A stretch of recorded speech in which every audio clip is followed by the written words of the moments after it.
Pemirsa, diduga alami pecah ban, sebuah minibus terguling dan menabrak pembatas jalan di kilometer 86 siang tadi.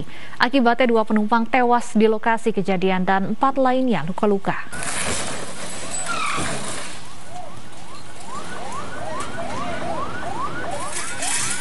Sebuah minibus terguling di ruas jalan tol Purbalenyi, kilometer 86 Sukatani, Purwakarta.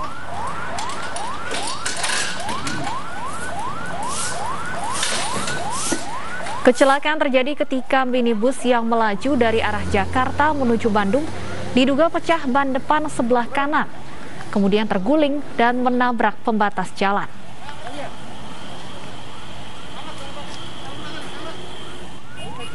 Akibatnya 2 penumpang tewas di lokasi kejadian, sementara supir dan 3 penumpang lainnya mengalami luka berat dan luka ringan.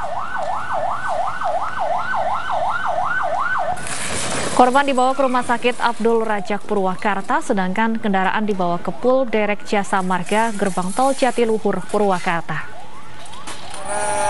Dugaan awal diperkirakan pecah ban sebelah depan kanan. Mobil oleng dan menabrak pembatas. Di dalam kendaraan ada berapa orang? Untuk kendaraan ada 1, cuman masih dalam penanganan. Untuk korban kan? Untuk korban berapa orang? Korban masih 2 dalam penanganan, 3 di rumah sakit. 2 tuh udah meninggal atau gimana? Tadi di TKP udah 2 udah meninggal. Sebuah rumah yang sekaligus dijadikan tempat usaha di Depok, Jawa Barat hangus dilalap api. Kebakaran diduga berasal dari hubungan pendek arus listrik di lantai 2 rumah. Kobaran api dan asap tebal membumbung dari sebuah rumah di Jalan Raya RTM Cimanggis, Depok, Jawa Barat. Kebakaran membuat warga panik. Beruntung api tidak menjalar ke bangunan di sekitarnya. 4 mobil damkar diturunkan dan dengan cepat memadamkan api. Api diduga berasal dari hubungan pendek arus listrik di lantai 2 rumah. Saat kejadian, keluarga ada di lantai bawah. Posisi lagi ada yang Zoom meeting, ada ini. Setelah melihat putrinya ada kejadian, ada api. Setelah kejadian api, mereka baru keluar menelpon beberapa, termasuk Kapolsek dari Cimanggis, RT. Dengan tangannya langsung kita konfirmasi ke ini pemadam. Polisi masih menyelidiki penyebab pasti kebakaran ini. Dari Depok, Jawa Barat, Iyung Rizky, iNews melaporkan. Kita ke informasi selanjutnya, pemirsa. Pasien COVID-19 yang dianiaya warga di Kabupaten Toba, Sumatera Utara saat ini dirawat di rumah sakit. Atas kejadian itu, keluarga korban meminta polisi untuk mengusut tuntas kasus tersebut.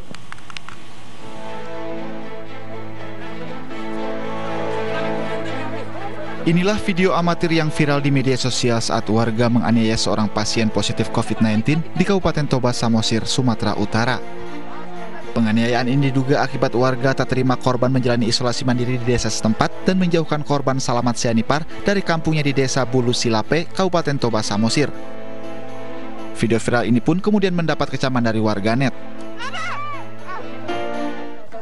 Untuk menghimbau untuk isolasi mandiri, dan sudah dilakukan, rupanya adalah sedikit mungkin trouble di desa, sehingga kemarin hari Jumat kami bawa ke Rumah Sakit Persea untuk diobati COVID-nya, Pak. Sementara itu, menurut keluarga korban, Salamat yang mengalami depresi sempat meludahi tangannya dan ingin menyentuh warga agar warga terpapar COVID-19. Hal ini kemudian memancing kemarahan warga dan berujung pada penganiayaan kepada Salamat. Tapi gara-gara tempatnya tidak memungkinkan di Sianipar, lokasinya itu nggak ada lampu, udah ini takut keluar dari situ, dari rumah isolasi. Setelah itu nggak tahu kenapa, gara-gara udah ini keluar, udah ini kayak dibikin, ya dipukul, diikat, diseret di jalan, kayak lebih-lebih dari binatang lah dibuat. Akibat kejadian ini, Salamat akhirnya dievakuasi ke rumah sakit untuk mendapat perawatan lebih lanjut. Sementara keluarga korban meminta polisi untuk mengusut tuntas kasus tersebut. Dari Kabupaten Toba, Samosir, Sumatera Utara, Aris Fernando Manalu, iNews melaporkan. Lantas bagaimana kelanjutan video viral dugaan penganiayaan pasien COVID-19 oleh warga di Toba, Sumatera Utara? Untuk membahasnya sudah bergabung bersama kami sepupu korban Anderson Regensilayan dan Bupati Toba, Poltak Sitorus. Selamat sore Bapak-Bapak. Selamat sore Bu. Baik, saya ingin ke keluarga korban, ke Pak Anderson terlebih dahulu. Pak Anderson, bagaimana kondisi korban saat ini? Kalau sekarang kondisi korban sudah mulai membaik. Masih dirawat di rumah sakit? Iya, masih dirawat di rumah sakit. Baik, Pak Anderson bisa jelaskan kepada kami secara singkat bagaimana kronologi kejadian dari sisi korban? Ya Bu, kurang jelas Bu. Ya, Pak Anderson bisa jelaskan secara singkat kepada kami kronologi kejadian dari sisi korban? Begini Bu, kalau kronologisnya secara langsung saya tidak begitu mengetahuinya karena saya tidak berada di TKP Bu. Jadi yang saya dengar informasi pemberitahuan dari orang tua korban setelah si korban ini pada hari Rabu melakukan pemeriksaan di klinik DL. Jadi dari hasil pemeriksaan klinik DL tersebut dinyatakan hasil swabnya positif. Hasil swabnya positif. Jadi dari situ dapat rujukan dari klinik tersebut untuk dilanjutkan PCR-nya ke Rumah Sakit Persea. Tapi disarankan oleh pihak klinik untuk diisolasi dulu sementara di kampungnya, begitu Bu. Kemudian setelah diisolasi, apakah benar bahwa pasien Ipar ini sempat berupaya kabur dan berupaya untuk menularkan COVID kepada warga sekitar tanpa kemudian kita membenarkan tindakan penganiayaan yang dilakukan warga tentunya? Begini Bu, kalau waktu diisolasi dia di kampungnya, yang saya dengar di situ dia diisolasi jauh daripada pemukiman Bu. Jadi dia tidak mau diisolasi jauh daripada pemukiman. Sementara keluarga pun tidak setuju. Jadi dia keluar dari tempat tersebut, tidak mau diisolasi di tempat tersebut Bu. Sempat berupaya kabur artinya dari tempat isolasi ya? Iya. Nah, pada saat kabur ini kami mendapat informasi bahwa korban ini sempat berusaha menularkan COVID-19 kepada warga sekitar sehingga memicu kemarahan warga. Kalau itu begini Bu, yang saya tahu sesudah dia keluar dari tempat isomannya, dia pergi menemui masyarakat. Nah, katanya bahwasanya saya sehat, saya tidak terkena COVID katanya. Itu dari keterangan dari orang tuanya. Baik, saya ingin ke Pak Bupati, Pak Poltak. Kalau dari laporan yang Anda terima, seperti apa kronologi kejadian yang Anda ketahui? Baik, saat ini izin saya melaporkan dari Toba bahwa seperti yang dibilang Pak Silayan tadi, telah diketahui pasien Ipar positif. Beliau disarankan isolasi oleh kepala desa bersama-sama Satgas. Mereka bicarakan dengan masyarakat di desa tersebut, lalu disepakati untuk di daerah yang agak jauh dari rumah tersebut.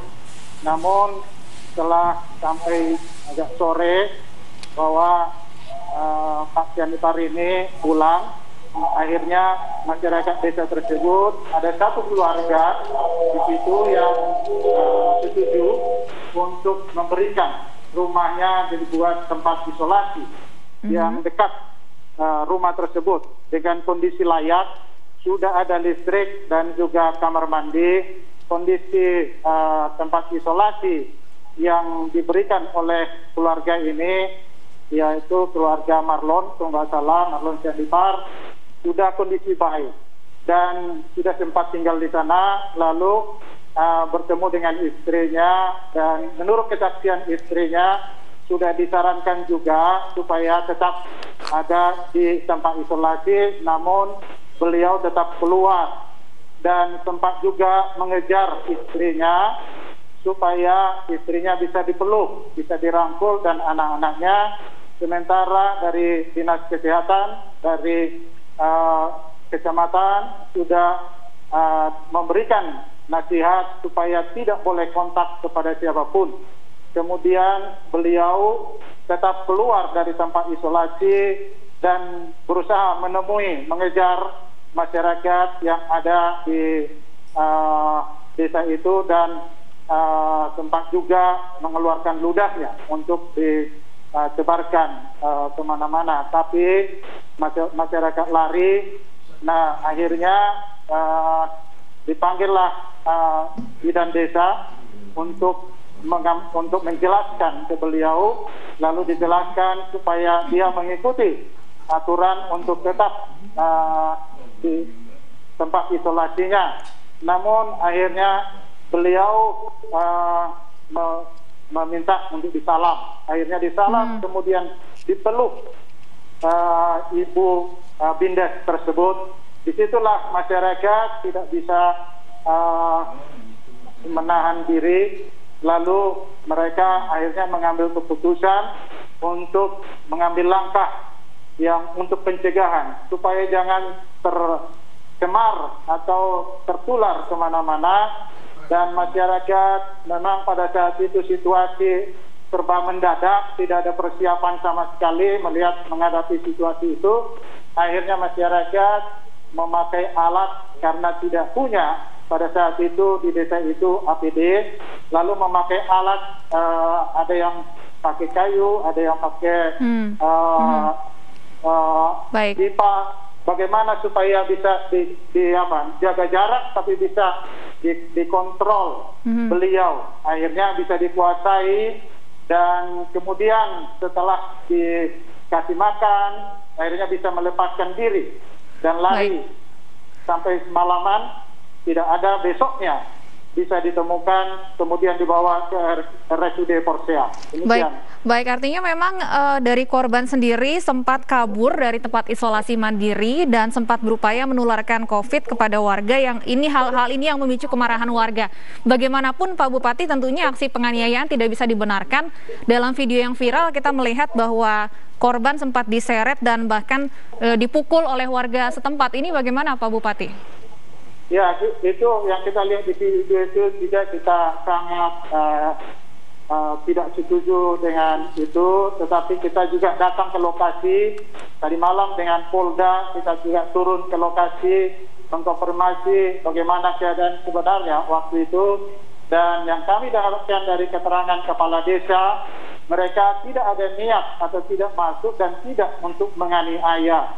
Tetapi karena APD-nya tidak ada pada saat itu, mereka pakai alat untuk menyelamatkan. Dalam hal penyelamatanlah mereka lakukan apa yang mereka bisa lakukan. Mungkin kita lihat banyak kekurangan di situ tentunya, tetapi kalau saya lihat, saya tanyakan kepada mereka, adakah kalian sebenarnya ada sebelumnya konflik dengan Bapak ini? Mereka bilang kami sangat harmonis, tidak ada persoalan kami dan niat kami adalah membantu. Dan kepala desa juga menyediakan makanan, kebutuhan Bapak ini tidak ada yang kurang sama sekali. Jadi itu ada spontanitas yang terjadi, tidak ada sama sekali karena tidak suka, tapi untuk menyelamatkan masyarakat dan menyelamatkan Bapak ini juga. Baik, Pak Anderson, terkait dengan aksi penganiayaan yang dialami sepupu Anda, apa langkah yang diambil oleh pihak keluarga? Terima kasih Bu. Kami dari pihak seluruh keluarga besar Selamat Sianipar sangat tidak setuju, sangat tidak terima dengan penganiayaan terhadap saudara kami Selamat Sianipar. Jadi untuk langkah-langkah tersebut kami sudah melaporkan ke pihak yang berwajib, biar yang berwajib menangani, yang memutuskan bahwasanya bisa dinyatakan bersalah atau tidak, itu adalah ranah pihak yang berwajib. Ada berapa orang yang dilaporkan, Pak? Kalau yang dilaporkan kurang lebih ada 6 orang yang terekam dalam video. Iya, yang memegang kayu ataupun pipa tersebut, Bu. Baik, sejauh ini sudah ada informasi lanjutan Pak dari polisi terkait laporan yang dibuat? Kalau semalam kami sudah melakukan laporan, terus sudah di BAP juga. Untuk sekarang tindak lanjutnya belum ada sampai sekarang, Bu.